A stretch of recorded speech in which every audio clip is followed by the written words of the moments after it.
Okay, here's a question for you. What if I told you that a U.S. president could legally serve a third term? I know, it sounds completely impossible, right? Well, according to renowned constitutional scholar Alan Dershowitz, there's a loophole, and it's been hiding in plain sight this whole time. So let's just ask it directly. Can a U.S. president serve a third term? Now, I bet your first instinct, my first instinct, everyone's first instinct is no way, right? It's something we've all been taught. But what if a tiny constitutional technicality makes that answer a bit more, well, flexible? And this is where it gets really interesting. Here's the twist, straight from Dershowitz himself. He says, the answer is, you can serve a third term, you just can't be elected to it. See that? That one little word, elected. That's the whole key. It's like a constitutional puzzle, and today we're going to put the pieces together. All right, so let's back up a little. For pretty much as long as any of us can remember, the two-term limit has felt like bedrock. It's this fundamental guardrail on presidential power, and this whole thing is built on just one single amendment. Yep, the 22nd Amendment. That's the one. This whole fascinating, kind of mind-bending possibility, the entire argument, it all hangs on the very specific, very carefully chosen words written right there in the text. Okay, so let's really get into the nitty-gritty. It's time to pull out the constitutional magnifying glass and really look at the exact language here.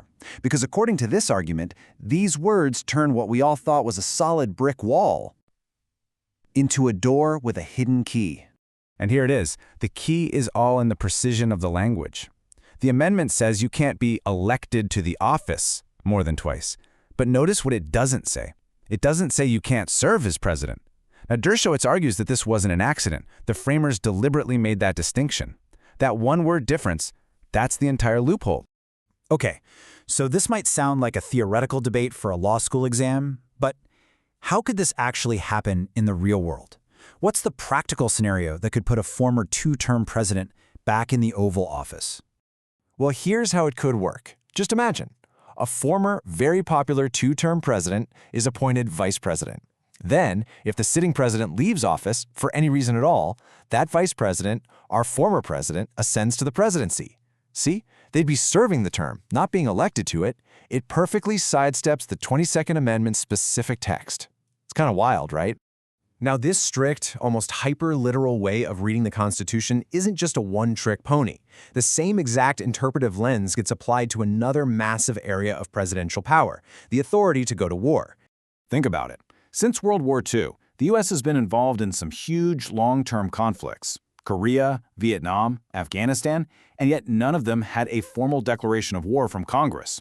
This history is really central to the argument that the president has a totally separate constitutional authority to conduct military operations. So let's take a closer look at this argument. Where exactly in the Constitution does it say a president can act so independently when we're talking about military force? Just like before, the whole thing boils down to a couple of crucial words: make versus declare. The argument goes like this. The framers gave Congress the power to declare war, to make it official and legal. But they intentionally left the president the power to make war, to actually conduct the military operations. The idea was to make sure the president could respond to immediate threats without getting bogged down in debate.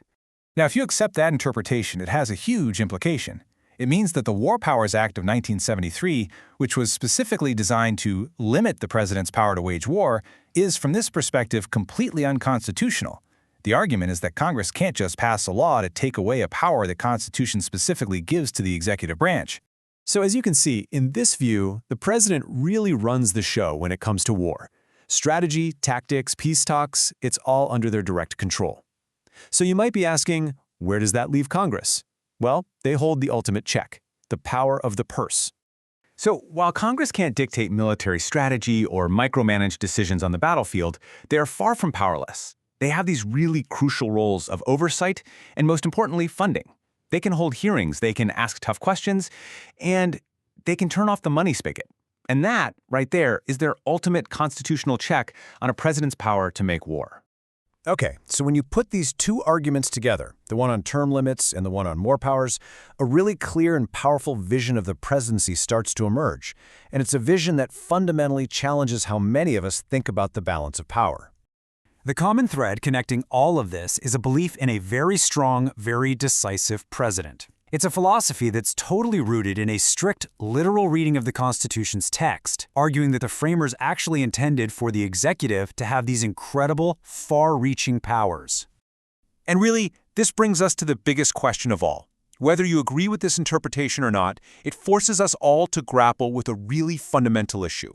How should a document that's over 200 years old define the powers of a modern president in a world the framers couldn't have even imagined? What's the right balance? And how do we make sure we maintain it?